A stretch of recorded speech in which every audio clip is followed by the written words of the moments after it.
লিখ রয়েছে তাদেরকে ঠিক আছে মিস্টার সুমন মেহতে ও রাজ দাস দুইজন আছেন ম্যাডাম, একজন এসএসসি হাওড়াতে যাচ্ছে।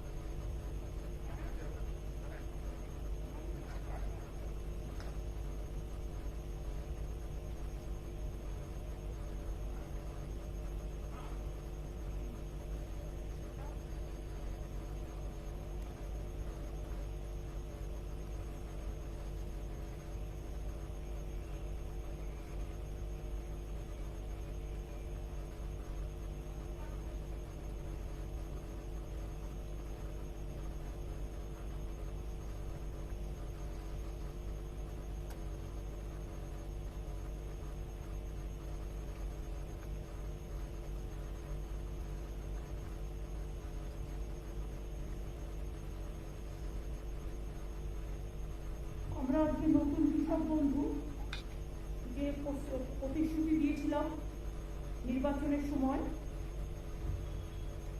তৃণমূল কংগ্রেসের পক্ষ থেকে, কারণ তৃণমূল কংগ্রেসের সরকারই আজকে সরকার গঠন করেছে, তাই সেই প্রস্তাব সরকার অনুমোদিত করে এবং ক্যাবিনেটে পাস হয় এবং ক্যাবিনেটে পাস হওয়ার পরে এটা আইনে পরিণত হচ্ছে এবং প্রতিশ্রুতি পূরণ অনুযায়ী আমরা কৃষকদের পাশে থাকার অঙ্গীকার নিয়ে আমরা আজকে যে কৃষকদের বলেছিলাম যে যারা 5,000 টাকা করে পান একর প্রতি জমি, তারা 10,000 টাকা করে পাবেন, আর যারা মিনিমাম পাবেন তারা 4,000 টাকা করে পাবেন।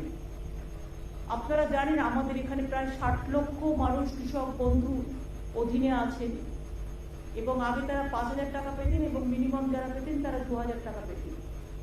আমাদের স্কিমের মধ্যে কিন্তু ক্ষেত মজদুর বর্গাদার তারাও ইনভলভ আছে। আমাদের 1 একর জমিতে 10,000 টাকা পাবে দুবার বছরে, 10,000 টাকা 5,000 করে দুবার পাবে, কিন্তু ক্ষেত মজদুর এবং বর্গাদার যারাও আছে তাদের হয়তো কিছুই নেই, 1 কাঠা জমি 2 কাঠা জমি, তাতেও কিন্তু মনে রাখবেন তারাও কিন্তু মিনিমাম 4,000 টাকা পাবেন। আগে 2,000 টাকা পেতে ডবল করে দেওয়া হয়েছে। আর কেন্দ্রীয় সরকারের যে পরিকল্পনা তাতে খুব কম লোক পায়, আমাদের পরিকল্পনায় প্রায় 60 লক্ষের উপর কৃষক পায় এবং কেন্দ্রীয় সরকারের পরিকল্পনায় 2 একর জমি থাকলে তবে পাবে, তা নারে পাবে না। আমাদের কিন্তু আমরা সবাইকে দিই। আর দ্বিতীয়ত হচ্ছে যে কেন্দ্রীয় সরকার টাকা সবাইকে দিচ্ছে না এবং কম দিচ্ছে এবং তাদের প্রজেক্টে কিন্তু ক্ষেত মজদুর বর্গাদার কেউ নেই, এটা মাথায় রাখবে। সুতরাং এটা আমরা করছি, আজকে আমরা এটা লঞ্চ করছি। আমি কৃষক বন্ধুরা যারা এসছেন বিভিন্ন জেলায় আছেন তাদের হাতে ডিএমদের অনুরোধ করব, নতুন কৃষক বন্ধু লঞ্চ যেটা আমরা করছি 10,000 টাকার যে আমরা দিচ্ছি এবং মিনিমাম 4,000 টাকা তাদের টাকাটা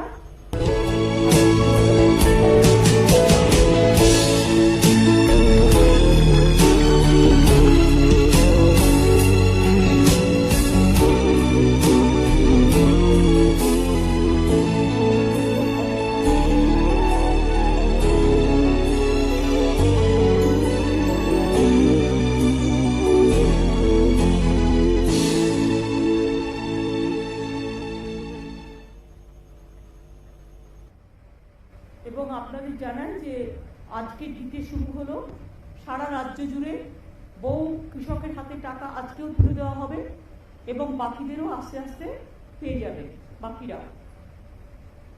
আমি ডিএমদের অনুরোধ করব, কৃষক বন্ধু স্কিমে যারা আপনাদের জেলায় জেলায় আপনাদের পাশে আছেন, কৃষক বন্ধু আমার যারা আমাদের গর্ব, কৃষি আমাদের সম্পদ। আমি সবসময় বলি কৃষক বন্ধুরা তারা ধান উৎপাদন করেন, শস্য উৎপাদন করেন বলেই আমরা খেয়ে বেঁচে থাকি। কাজে তাদের পরিবারকে, তাদের সকলকে, কৃষক সমাজকে আমাদের সম্মান জানিয়ে এই নতুন কৃষক বন্ধু প্রকল্পের সূচনা হলো এবং 10,000 টাকা করে যেটা আমি দেবো বলেছিলাম সেই টাকাটাও দেওয়া শুরু হলো। সুতরাং এই টাকাটা দিয়ে দেওয়ার জন্য আমি ডিএমদের অনুরোধ করব, জেলা ম্যাজিস্ট্রেটের কাছে যারা আছেন সেই পরিবারগুলোকে আপনারা সবাই তুলে দিন টাকাটা হাতে।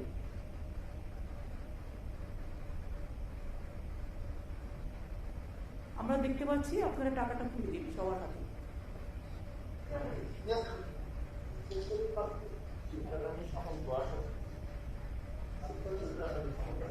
আর যাদের হয়তো 1 একর জমিও নেই, অল্প 1 কাঠা 2 কাঠাও, তাদের কিন্তু আমরা 4,000 টাকা করে বছরে দেব। এবং আগে যারা 2,000 পেতেন তারা এখন টাকাটা ডাবল হয়ে গেছে, 4,000 পাবে। এটা খুব বড় প্রজেক্ট, সারা ভারতবর্ষে বাংলায় প্রথম এই ধরনের একটা বৃহৎ স্কিম কৃষকদের জন্য করতে পেরে আমরা কৃতার্থ। এছাড়াও এই কৃষক বন্ধু স্কিমে কেউ মারা গেলে কৃষক 2 লাখ টাকা পর্যন্ত আমরা দিই। কৃষকদের জমিতে কোনো মিউটেশন ফিস লাগে না। কৃষকদের শস্য বীমা প্রায় 700 কোটি টাকা আমরা খরচ করি। এছাড়াও কৃষকদের জমি যারা জলে ডুবে গেছে বা নানা রকম এতে অসুবিধে হয়েছে, তাদের জন্য কিন্তু মনে রাখবেন আমরা প্রায় এখানে যেমন এখনো পর্যন্ত আমরা প্রায় 62 লক্ষ কৃষক বর্গাদার ভাগ চাষিদের এই প্রকল্পে নিয়েছি এবং 4,500 কোটি টাকা সহায়তা ইতিমধ্যেই করেছি কৃষক বন্ধু। 28,000 কৃষক পরিবারকে ডেট বেনিফিট মানে 2 লক্ষ টাকা করে প্রায় 555 কোটি টাকা দেওয়া হয়েছে। কৃষকদের স্বার্থে নথিভুক্তকরণ প্রক্রিয়াকেও সরল করা হয়েছে। জমির উপযুক্ত নথি থাকলেই তবেই কৃষক বন্ধু প্রকল্পে আগে আবেদন করা যেত। এখন নিজে অ্যাফিডেভিট করে বলতে পারে আমার এই জমি আছে, আমাকে করে দিন, তাহলে কিন্তু করবে। এটা রাজ্য জুড়ে কৃষক উন্নয়নে এটা আমাদের পদক্ষেপ। কৃষকদের ইনকাম 3 গুণেরও বেশি হয়ে গেছে, এখন হয়তো আরো বেশি হবে। দেশে অসংখ্য কৃষক মৃত্যুর ঘটনা ঘটছে, প্রায় 6 মাস ধরে আন্দোলন চলছে, কিন্তু বাংলা কিন্তু এক উজ্জ্বল ব্যতিক্রম। সবার ভারত সরকারের কৃষি কর্ম অ্যাওয়ার্ড আমরা পেয়েছি। খাজনা মিউটেশন ফি মুকুব করা হয়েছে, কৃষক রত্ন সম্মান প্রদান করা হয়েছে, কৃষক বার্ধক্য ভাতার পরিমাণ 750 টাকা বাড়িয়ে 1,000 টাকা করা হয়েছে এবং উপভোক্তার সংখ্যা 66,000 থেকে বাড়িয়ে 1 লক্ষ করা হয়েছে। বাংলা শস্য বীমা প্রিমিয়ামের টাকা টোটাল আমরা দিই 700 কোটি টাকা আমরা দিই। গত খরিফ মৌসুমে 64 লক্ষ কৃষককে এই বীমার আওতায় আনা হয়েছিল। 9 বছরের প্রাকৃতিক দুর্যোগে ফসল নষ্ট হয়ে যাওয়ার কারণে ক্ষতিগ্রস্ত প্রায় 1,20 লক্ষ কৃষক পরিবারকে নতুন করে চাষ করবার জন্য আমরা 3,500 কোটি টাকার আর্থিক সহায়তা দিয়েছি। ইয়াস হওয়ার পরেও দুয়ারে আমরা ত্রাণ চালু করেছি, তার মধ্যে ক্ষতিগ্রস্ত কৃষক ও অন্যান্য ক্ষতিগ্রস্ত মানুষদের আমরা সাহায্য পৌঁছে দিচ্ছি। 5 সপ্তাহের মধ্যে 5-6 সপ্তাহের মধ্যে তাদের ব্যাংক অ্যাকাউন্টে টাকা পাঠিয়ে দেওয়া হবে। আপনারা জানেন অভাবী বিক্রি বন্ধ করতে আমরা চাল কৃষকদের থেকে কিনি এবং আমরা 18 টাকা 88 পয়সা কেজিতে, যা মিনিমাম সাপোর্ট প্রাইসের থেকেও বেশি আমরা কিনি এবং আমরা যেটা প্রকিউরমেন্ট করি সেই প্রকিউরমেন্টও আমরা কিন্তু চেক নিন এইভাবে করি। আমরা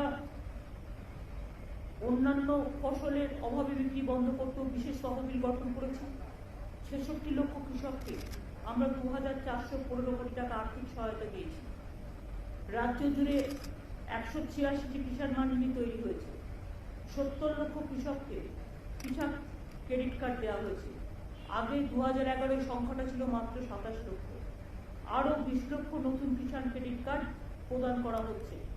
50 লক্ষের বেশি সয়েল হেলথ কার্ড মানে মাটির জমি পরীক্ষার কি রকম মাটি সেটা আমরা করছি। 1650টি কাস্টম হায়ারিং সেন্টার স্থাপন, নামে মাত্র ভাড়ায় ক্ষুদ্র প্রান্তিক চাষিদের কৃষি যন্ত্রপাতি ব্যবহারের সুযোগ দেওয়া হয়েছে। অনেক ছেলে মেয়ে এখন কাজও পাচ্ছে। ইয়াসের আগে পাকা ধান তাড়াতাড়ি কাটতে আমরা প্রচুর হারভেস্টারদের কাজে লাগিয়েছিলাম, ফলে অসংখ্য কৃষকের ফসল আমরা বাঁচাতে পেরেছি। এছাড়াও মনে রাখবেন রাজ্যের 6টি জেলায় বীরভূম, বাঁকুড়া, পুরুলিয়া, পশ্চিম বর্ধমান, ঝাড়গ্রাম, পশ্চিম মেদিনীপুর প্রায় 50,000 একর পতিত জমিকে কাজে লাগিয়ে পরিকল্পিতভাবে এগ্রিকালচার, হর্টিকালচার, মাছ চাষ, পশুপালন ইত্যাদি করার জন্য আমরা মাটির সৃষ্টি প্রকল্প চালু করেছি। ইতিমধ্যে 13,000-এর বেশি পতিত জমিতে কাজ শুরু হয়েছে। ইলেকট্রনিক ডেলিভারি সিস্টেম চালু করা হয়েছে, ডেলিভারি সার্ভিস সিস্টেম, বাড়িতে বসেই জমির পর্চা, মিউটেশন, কনভার্সনের মতো পরিষেবা আমরা অলরেডি দিচ্ছি। আর একটা হচ্ছে ইয়াসের সময় 24 পরগনা ও পূর্ব মেদিনীপুরে যেসব এলাকায় চাষের জমিতে নোনা জল ঢুকে গেছিল, সেখানকার 2 লক্ষ চাষিকে সল্ট টলারেন্ট অর্থাৎ নোনা স্বর্ণ ধানের বীজ ও অন্যান্য ইনপুটও দেওয়া হচ্ছে। আজ এরকম অনেক কৃষককে সেই কিট, প্রতি কিটে আছে 6 কেজি নোনা স্বর্ণ ধানের বীজ, মাইক্রোনি নিউট্রিয়েন্ট, বীজ শোধন করার কেমিক্যাল তুলে দেওয়া হচ্ছে। ডিএমরা তাদের কাছে যে চাষিরা গেছেন এই দুটো জেলার দক্ষিণ 24 পরগনা, উত্তর 24 পরগনা এবং মিদনাপুর পূর্বে নোনা জল ঢুকে গিয়ে ধানগুলো যে নষ্ট হয়ে গেছে সেগুলো আমরা স্বর্ণ ধান করবার জন্য আমরা এখানে নতুন করে কিট আবিষ্কার করেছি এবং অনেক কৃষককে সেই কিট, নোনা স্বর্ণ কিট, প্রতি কিটে আছে 6 কেজি নোনা স্বর্ণ ধানের বীজ, বীজ শোধন করার কেমিক্যাল সহ অনেক কিছু, এবং চাষিদের সুবিধার জন্য যৌথ বীজতলাও করা হচ্ছে।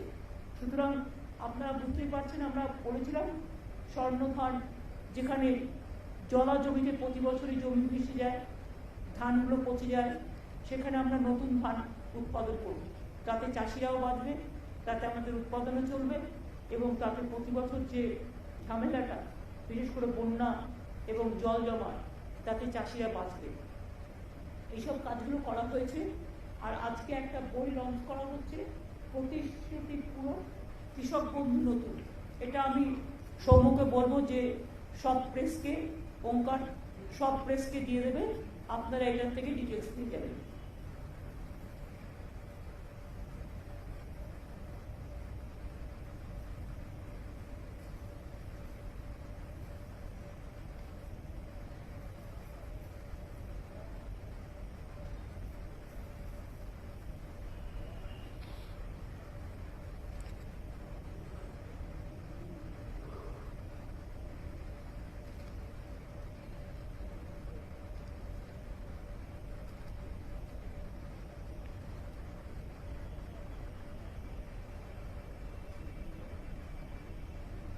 প্রকল্পটি যেটা বইটি করা হয়েছে, প্রথম দিকের প্রথম পাতায় আগের পুরনো কৃষক বন্ধুর কথা বলা আছে, আর নিচের দিকে প্রকল্পটির বৈশিষ্ট্য ও রূপায়ণের পদ্ধতি, নিচে নতুন কৃষক বন্ধু যেটা 10,000 টাকা সেটা বলা হয়েছে। বইটার প্রতি আপনারা একটু লক্ষ্য রাখবেন, ওপরের দিকটা আগে 19-এর এটা বলা হয়েছে, আর আজকে যেটা অ্যানাউন্স করা হলো 10,000 টাকার, এটা হচ্ছে একদম আর্থিক সহায়তার বিবরণ, প্রকল্পটির বৈশিষ্ট্য, রূপায়ণের পদ্ধতি, এটা কিন্তু নিচে দেওয়া আছে, নিচে এই প্যারাগ্রাফে, এটা নতুন হয়েছে। তাহলে পুরনো নতুনটার সাথে যে তার পার্থক্যটা সেটা আপনারা মিলিয়ে নিতে পারবেন। বাদ বাকি সব ঠিক আছে। এবং এই বইটা পেলে আপনারা আমাদের কৃষিকাজ সম্পর্কে যে কথাগুলো আপনাদের আমি বললাম তার কিছুটা অন্তত পাবেন। কোন জেলায় কত কৃষক ক্রেডিট কার্ড থেকে শুরু করে কিছু ইনফরমেশন আপনারা পেতে পারেন। এটাই ছিল আজকে আমাদের। ডিএমরা নিশ্চয়ই চাষিদের কাছে কিটটা তুলে দিয়েছেন। দক্ষিণ 24 পরগনা তুলে দেওয়া হয়েছে, উত্তর 24 পরগনা, তুলে দিয়েছিলেন, পূর্ব মেদিনীপুর, সব জেলায় তার মানে মোটামুটি তুলে দেওয়া হয়েছে, তাই তো? আর বাদ বাকি যেগুলো বাকি আছে কিটস গুলোও তুলে দিন, নোনা জলের যেটা স্বর্ণধান কিটস, এতে চাষিরা উপকৃত হবে এবং ভালো করে চাষ করতে পারবে। আর তাদের যে ক্ষয়ক্ষতি হয়েছে সেটা 1 এপ্রিল থেকে 8 এপ্রিল পর্যন্ত রিভিউ করে আমরা দিয়ে দেবো, বা ডাইরেক্ট ব্যাংকে টাকা চলে যাবে। জুলাই, হ্যাঁ, 1 জুলাই থেকে আর 8 জুলাই মধ্যে।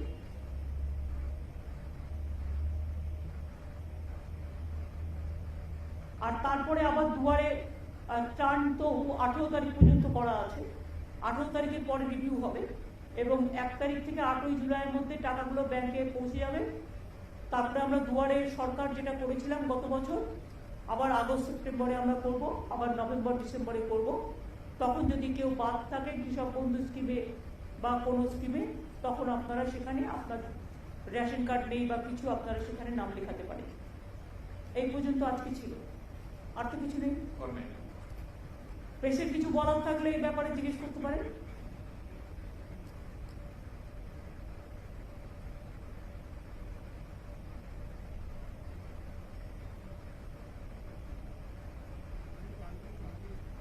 এখনো ভেবেই আসেনি।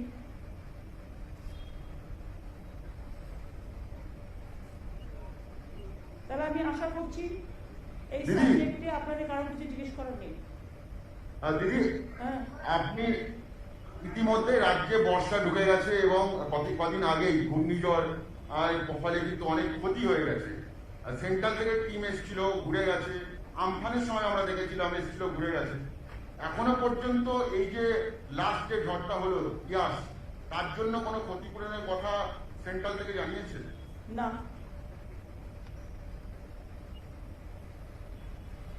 এক কথায় উত্তর। দেখছেন তো চারিদিকে, কালকে রাত্রিরে প্রায় 179 মিলিমিটার বৃষ্টি হয়েছে কলকাতায় এবং বিভিন্ন জেলায়। এমন অবস্থা, আর ওদিকে গঙ্গার জল ভর্তি, জল বেরোবার জায়গা নেই।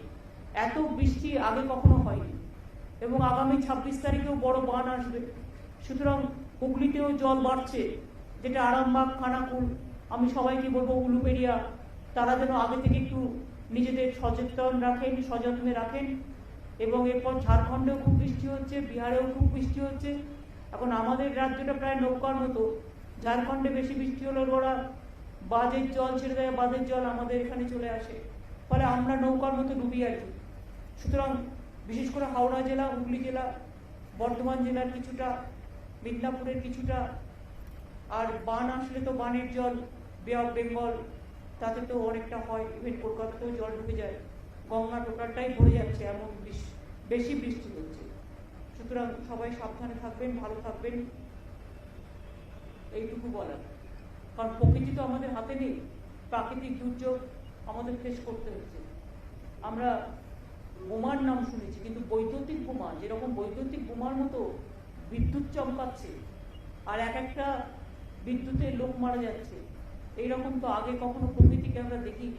সুতরাং প্রকৃতি একটু দুরন্ত হয়ে গেছে এবং গ্লোবাল ওয়ার্মিং, এটা তো আগেই বলা আছে, গ্লোবাল ওয়ার্মিং এর ফল প্রকৃতি, সব রাজ্যেই প্রচুর লোক মারা যাচ্ছে এই বিদ্যুতেও। মাধ্যমিক উচ্চ মাধ্যমিকের মূল্যায়নটা নিয়ে কতটা এগোলো? ওটা কালকে পুরো অ্যানাউন্স করে দেবে। জুলাই মাসের মধ্যে রেজাল্ট বেরিয়ে যাবে আর বাকিটা কালকে অ্যানাউন্স করে দেবে এডুকেশন ডিপার্টমেন্ট। একাধিকবার দেখেছি যে রাজ্যপাল প্রকাশ্যে অনেক কথা বলছেন, ইলেকশনের পরেও আমরা দেখছি সেই ব্যাপারটা কন্টিনিউ করছেন। উনি প্রকাশ্যে আপনার সম্পর্কেও বলেছেন, টুইট করেছেন, এবং এখন উনি দিল্লিতে গেছেন, অনেকের সঙ্গে দেখা করছেন। তো এই ব্যাপারটা নিয়ে যদি কিছু বলেন, আপনার রিয়াকশন যদি একটু পাওয়া যায়। না, আমার কোনো রিয়াকশন নেই। কিন্তু যেভাবে উনি ফাংশন করছেন, অনেকেই তো বলছেন যে সেটা ঠিক নয়। একজন সবাই যখন বলছে তখন আর আমার বলার প্রয়োজন নেই। সবাই তো বলছেন, সবাই বলছেন বলি সবার বলাটাই আমার বলা। আমার নতুন করে বলার আর কি আছে? একটা বাচ্চা হলে বকে চুপ করানো যায়।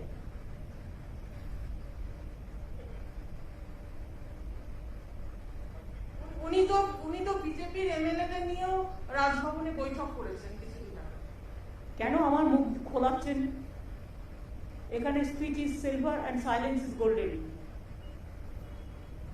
मेरा एक सवाल है, कुछ रीजनल पार्टीज ने आरोप लगाया है कि राम मंदिर ट्रस्ट में एक जमीन जो थी 2 करोड़ की जमीन को 18 करोड़ में खरीदा गया और उसके पीछे स्कैम भी हो सकता है। सामने ही उत्तर प्रदेश का चुनाव है, क्या कहेंगे इस पर? हमें इस पे अभी कोई टिप्पणी नहीं करना है कि शिव सेना ने एक पॉइंट रेज किया है।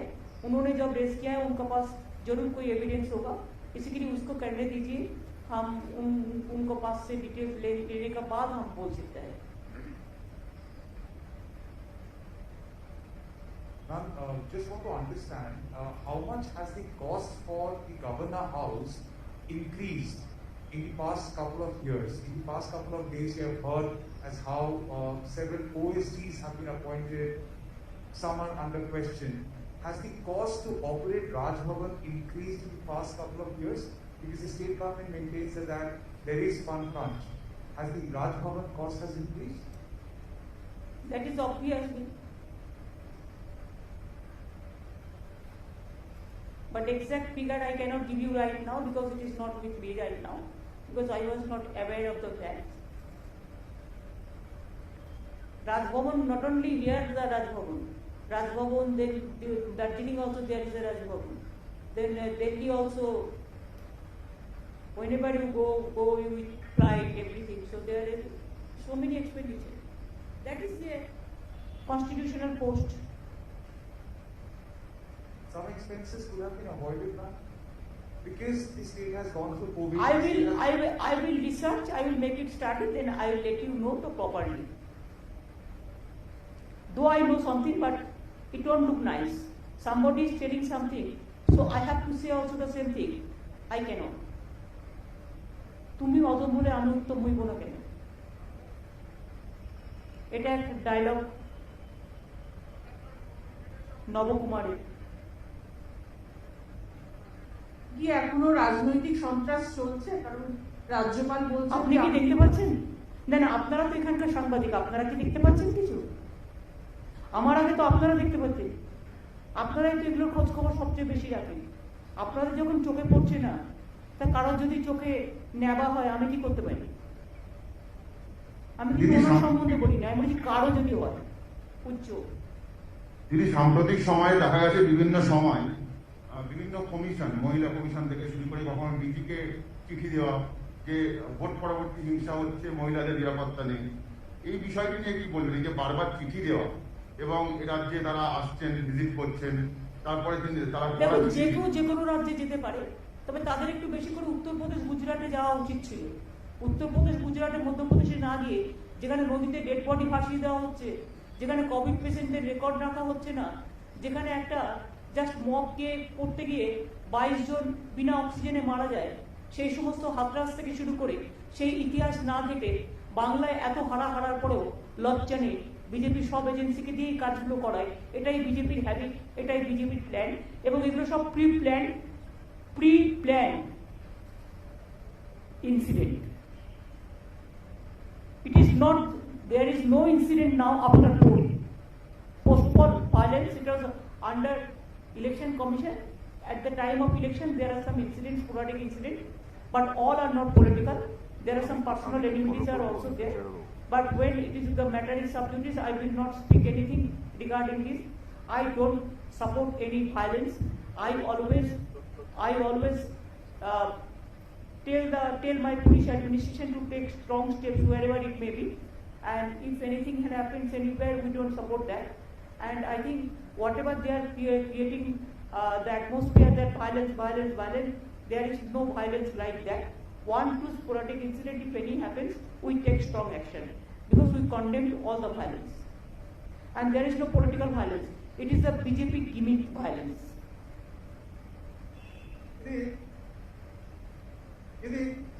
আবার কি বলছি, বিশেষ এক রাজনৈতিক দল উত্তরবঙ্গে যেমন কেন্দ্রশাসিত অঞ্চলে একটা অরাজকতা করার চেষ্টা করছে, তেমনি জঙ্গলমহলেও মাওবাদীদের কার্যকলাপ বাড়ানোর জন্য একটা ষড়যন্ত্র চলছে। না, আমার জঙ্গলমহলের ব্যাপারে আমার কাছে ইনফরমেশন নেই, বাট আমি একটা ভিডিও পেয়েছি। অফকোর্স কেউ বলেছে আমরা সন্ত্রাসবাদী কার্যকলাপ বাড়াবো, সেটার ব্যাপারে সিআইডি, এসটিএফ এবং police will take proper action. তাদের অলরেডি ইনস্ট্রাকশন দেওয়া হয়েছে। বাংলা ভাগ যে করতে আসবে না, সে বুঝবে যে বাংলার একতাটা কত জোরদার, কত শক্তিশালী। বঙ্গভঙ্গ আর করতে আমরা কোনো দিনও দেব না। বাংলাটা আমাদের সবার গর্বের, আমাদের সভ্যতার, আমাদের শিক্ষার, আমাদের সংস্কৃতি, সবকিছু। আর যারা বঙ্গভঙ্গ নিয়ে খেলতে আসবে, কেন্দ্রশাসিত অঞ্চল মানে কি জলপাইগুড়িটা বিক্রি করে দেবে, না আলিপুরদুয়ারের জমিগুলো বিক্রি করবে, নাকি শিলিগুড়ির জমিগুলো বিক্রি করবে, নাকি এগুলো বিক্রি করে চায়না করে খেলবে? মুখে চায়নার কথা বলবে আর অন্যদিকে চায়নার হাত শক্তিশালী করবে। কোনটা? আগে এটার হিসেব দিতে হবে, উত্তর দিতে হবে। আমরা তো সামনে রেখেছি, আমাদের এখানে তো কোনো গন্ডগোল নেই। কোথাও কোনো ঘটনা ঘটলে আমাদের পুলিশ সঙ্গে সঙ্গে তাকে ধরে ফেলবে। দিল্লির পুলিশের থেকেও আমাদের পুলিশ অনেক ভালো কাজ করে।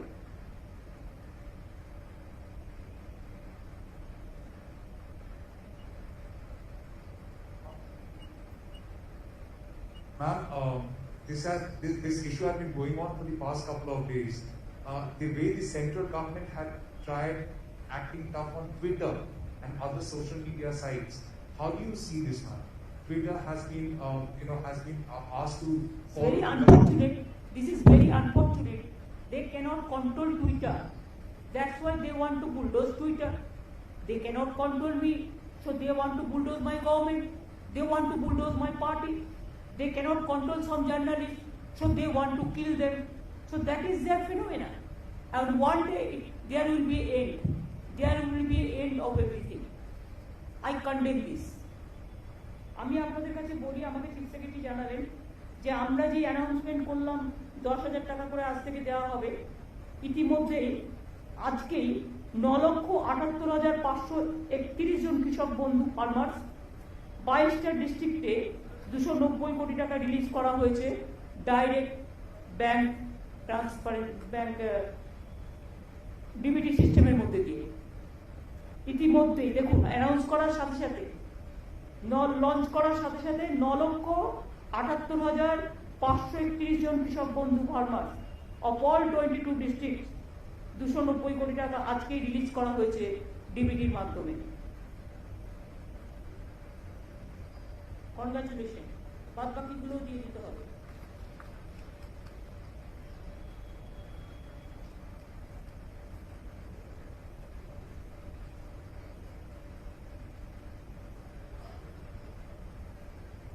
হ্যালো দিদি, সেটা হচ্ছে কয়েকটা সংবাদ মাধ্যম তারা খবর করেছে যে রাজ্যপালকে সরানো হচ্ছে। এই বিষয় নিয়ে কোন রকম কিছু খবর রাজ্য সরকার জানেন? আমি কি করে জানবো? যখন রাজ্যপাল করা হয়েছে তখন আমায় জিজ্ঞেস করা হয়নি। যদিও নিয়ম আছে যে রাজ্যকে পরামর্শ করে নেবে, রাজ্যের কাছ থেকে কথা বলে নেবে, কিন্তু করা হয়নি। কাজে উনি চলে গেলেও আমাকে জিজ্ঞাসা করা হয়নি, সুতরাং আমি কি করে জানবো? আসা যাওয়ার গানটা ওরাই একাই গায়। আপনি কি চাইবেন এই রাজ্যপাল থাকুক? আমি কি থাকবো আপনাকে কি করে বলবো? আমি তো প্রধানমন্ত্রী 2-3 বার চিঠি লিখেছি ওনাকে উইথড্র করে নেওয়ার জন্য। ঠিক আছে, থ্যাংক ইউ। অনেক দিয়ে দিয়েছি। ভ্যাকসিনের ব্যাপারে কোনো রিপ্লাই বা কোনো কি এসেছে ভ্যাকসিন নিয়ে? এখনো পর্যন্ত আমরা নারায়ণ পেয়েছি কিছু, যেটা অ্যানাউন্স করেছিল সবার জন্য পাঠাবে, সেটাকে চালু হয়েছে এখনো? ম্যাডাম 21 তারিখ থেকে আমরা আরম্ভ করছি। 21 তারিখ থেকে বলেছে দেবে।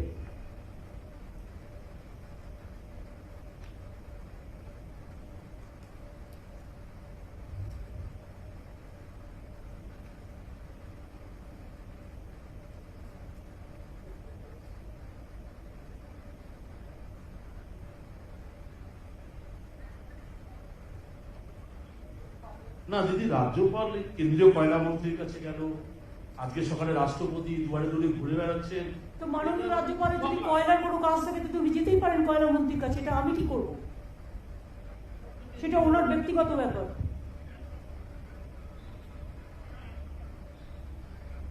আজকে আবার অমিত শাহর সঙ্গে দেখা করছে নাকি? সে করতেই পারে। উনি কার সাথে দেখা করবেন সেটা ওনার ব্যাপার, উনি তো হতে দিল। এসব আপনারা লিখুন ভালো।